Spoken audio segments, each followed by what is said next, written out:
Bonjour couple Cospiel, merci énormément d'avoir répondu à notre invitation. Bonjour à vous tous. Bonjour tout le monde. Merci pour cette invitation. Tout d'abord, on est très honorés, très bénis de pouvoir apporter notre témoignage, la parole de Dieu. Donc voilà. Avez-vous déjà été face à des situations dans lesquelles vous avez eu l'impression que le plan ou l'intervention de Dieu tarde? Alors avec mon épouse, en tout cas oui. Déjà pour l'attendre, oui, j'avais l'impression que ça tardait, ça paraissait long. J'ai attendu 4 ans de ma conversion jusqu'à mon mariage. Et non, ça a plus été récemment. J'étais un peu inquiet vis-à-vis du logement parce que avec mon épouse, on n'était pas là où on voulait être, tout simplement. Parce que il y a un peu la volonté permissive et la volonté parfaite de Dieu. Et on sentait tous les deux qu'on n'était pas dans la volonté parfaite concernant le logement. On était dans un endroit où c'est vrai qu'au niveau des voisins, de la ville, c'était pas ce qu'on attendait. On avait besoin de plus de repos, j'étais souvent réveillé. Des fois le samedi soir j'entendais vraiment du bruit alors que je prêchais le lendemain. C'était vraiment un quartier très spécial et on se sentait pas forcément en sécurité. C'est vrai que on priait beaucoup. Et ça nous a fortifiés quand même parce que on a pu durant ce temps difficile apprendre à manifester Christ dans les ténèbres, dans les endroits difficiles. Il y avait même une mosquée en face chez nous, juste en face, donc spirituellement c'est vrai qu'on ressentait ça, c'était assez spécial. Et et avec Émeraude on a prié et on sentait que ça tardait. Et ouais, petit à petit en fait, à force de persévérance, à force de prier, de croire, parce que on est d'accord, je sais pas Émeraude si tu peux témoigner que tu peux persévérer dans la prière sans croire. Exactement. Donc je voulais qu'elle parle un peu, mais c'est un peu ça.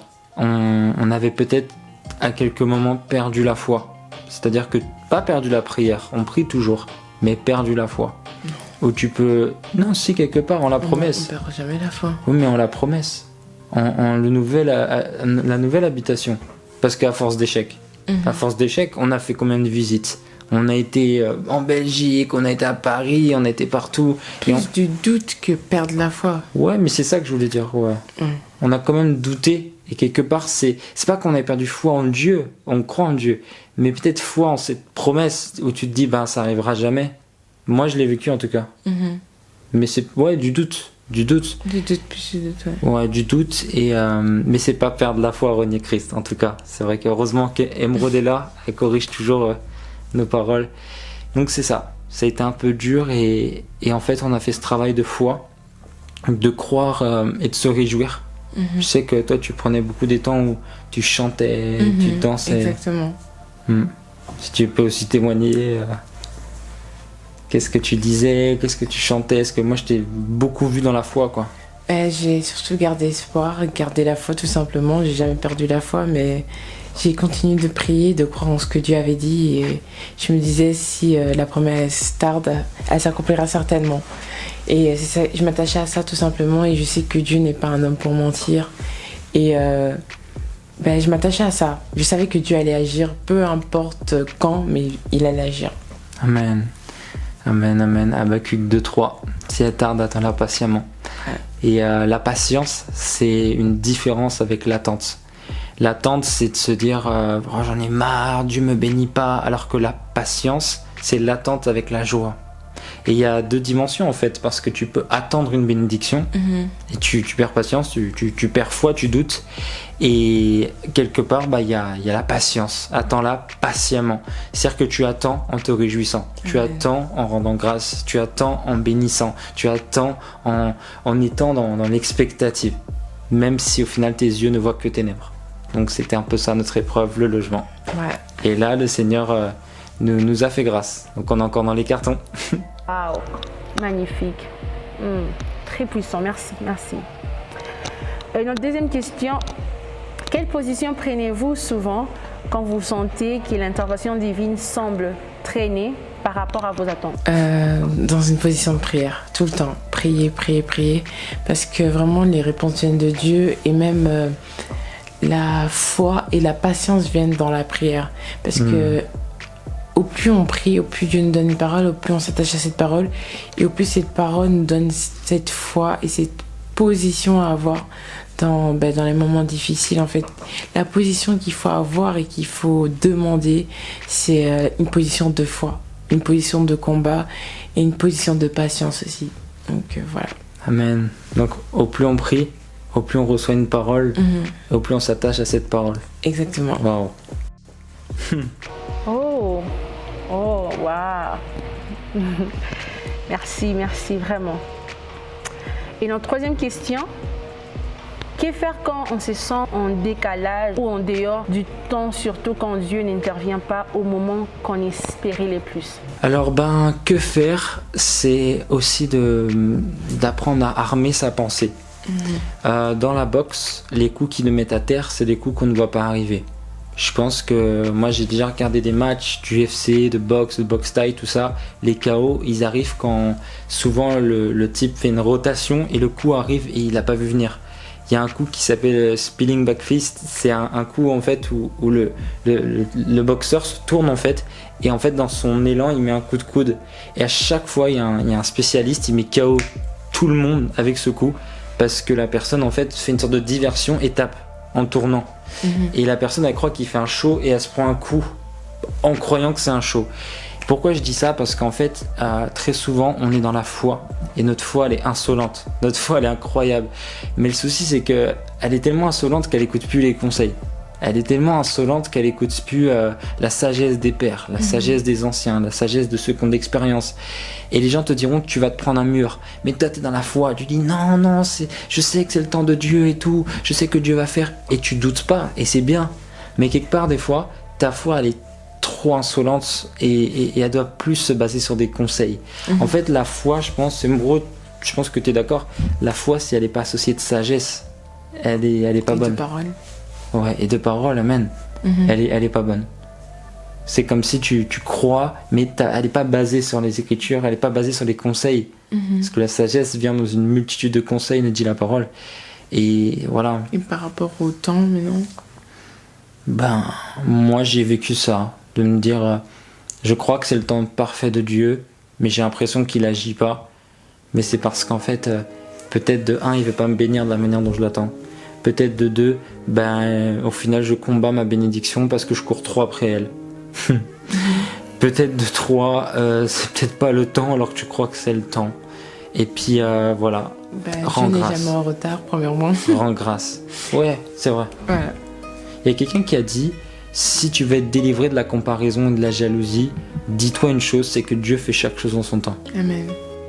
Oh, magnifique. C'est vraiment une expérience qui bénira certainement, qui bénit déjà le peuple de Dieu qui nous suit de partout.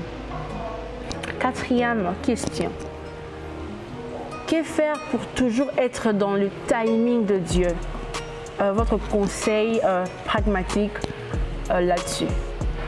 Que faire pour être dans le temps parfait de Dieu? C'est une bonne question, parce qu'il faut déjà le discerner, son temps parfait. Alors, tu vas te dire, voilà, je veux être dans le plan parfait de Dieu, mais tu ne connais pas le plan parfait de Dieu. C'est comme dire comment faire pour aller à Paris, mais si tu connais pas l'adresse, si tu sais pas par quelle autoroute faut aller, tu vas perdre du temps parce que tu connais pas l'itinéraire. Tu connais pas l'itinéraire, donc tu perds du temps. C'est comme voir un type qui connaît bien une route et un type qui ne connaît pas. Je pense que celui qui connaît la route va arriver sûrement plus vite que celui qui ne connaît pas. Je sais pas. Donc quand je suis avec Emeraude, si elle fait mon copilote, en général je vais avoir du retard. Mais parce que tu connais pas Paris. De tête. Je vais mieux lire un GPS. Mais en tout cas le GPS il m'aide. Et si on enlève le GPS et que toi tu me guides, ça va être chaud. Parce que tu connais pas Paris. Oui. Par contre à Bruxelles, si j'ai pas de GPS, tu vas me guider. Et en fait c'est important de vouloir avancer en connaissant la destination, en connaissant le parcours. Tu sais pas comment on devient évangéliste, et tu sais pas comment on rentre dans son appel, et déjà prends conseil et demande même à Dieu si c'est là où il veut t'amener. Voilà, c'est en gros les conseils qu'on peut donner, c'est toujours de savoir si c'est ce que Dieu veut. C'est la première chose. Donc Dieu marche beaucoup aussi avec la paix. Si t'as pas la paix, retire-toi. déjà, et prends des conseils. Voilà. Tu as besoin de conseils. Moi aussi j'en ai besoin. On en a besoin. Tout le monde en a besoin. Je crois que nous apprenons quelque chose et n'hésitez pas à commenter, à laisser votre commentaire. Merci beaucoup. Notre avant-dernière question. Pouvez-vous nous partager une histoire personnelle dans laquelle vous avez vu l'intervention de Dieu dans un temps purement convenable? Votre histoire personnelle, expérience personnelle. Donc, on pourrait dire notre mariage. Vraiment, c'était une épreuve dans la foi. Mais Dieu a parlé plusieurs fois et Dieu a agi. Au niveau des finances, c'était compliqué. On ne savait pas comment faire et franchement, Dieu a agi Vraiment, Dieu a agi. Tout simplement, c'était le temps parce que c'était la date du mariage. On n'a pas reculé notre mariage ou quoi que ce soit. Dieu nous disait ça se passera à telle date et ça va se réaliser. Et en fait, Dieu a tout simplement agi. C'est le Dieu de la dernière minute et il agit tout le temps. Tant que Dieu dit et il nous a donné la date à laquelle il allait agir, il l'a fait. Il n'a pas menti. Donc voilà pour l'expérience. Même jusqu'à la veille, hein, on aurait pu ne plus y croire. Et... Ouais. Dieu agit. Vraiment, Dieu de miracle. Dieu est fidèle. Amen. C'est vraiment profond. Oh, vos réponses sont vraiment édifiantes. Que Dieu vous bénisse énormément. Nous tendons vers la fin de notre conférence. Notre dernière question. Avez-vous vu notre dernière vidéo clip Jamais en retard? En fait, c'est un titre tiré de notre album New Season. J'ai profité de l'occasion de vous encourager de vous abonner massivement sur notre chaîne YouTube et de partager cette mélodie céleste. S'il vous plaît, serviteurs et servants de Dieu, donnez-nous votre impression et le message qui vous a personnellement touché. Alors, oui, on a vu le clip et on est très béni de cette qualité. On est très béni également de la présence de Dieu qui est dégagée, le message. On voit également que c'est pas simplement un cantique, mais également un côté cinématographique avec une histoire, du texte. On voit une femme qui n'arrive pas à enfanter, qui a un enfant. On voit tout simplement un homme être accusé et au final qui est libéré alors que c'était diffamatoire. Et ce qui est beau en fait, c'est qu'on voit que tout se lève, tout le monde se lève, la maladie se lève, les combats se lèvent, les hauteurs se lèvent, les accusateurs se lèvent, les condamnations se lèvent. Des prescriptions du diable se lèvent, mais quand Dieu se lève, tout le monde s'abaisse. Amen. Et ça, c'est beau, quoi. Donc, il faut toujours espérer en l'Éternel. Peu importe ceux qui se lèvent devant toi, il pourrait paraître une grande armée, mais quand le Seigneur va se lever, tout genou va fléchir. Amen. La Bible déclare, il a reçu le nom au-dessus de tous les noms, Amen. afin qu'au nom de Jésus, tout genou fléchisse. Amen. Et ça, c'est beau parce que toutes les choses sur lesquelles tu peux donner un nom, ils peuvent fléchir. Amen. Et ça, c'est beau. Il a reçu le nom au-dessus de tous les noms. Et ça, c'est la parole que je veux que tu retiennes en regardant ce live. C'est que tout ce que tu peux identifier peut fléchir. Alléluia. Donc, je prie au nom de Jésus que tu sois totalement libéré de toute limitation, de toute maladie, de toute oppression, toi qui nous regardes. Je déclare et je proclame que si le temps de Dieu paraissait en retard, que ce qui empêchait la bénédiction de l'Éternel, tout comme Daniel, la principauté de Perse retenait son exaucement depuis 21 jours, je déclare que cet ange puisse libérer maintenant cette bénédiction, que l'Éternel puisse descendre dans ta vie et te bénir, te faire du bien, changer ta vie. Seigneur, merci pour ton onction lorsque je prie, car l'onction fait éclater le joug, brise le joug éclate à cause de l'onction.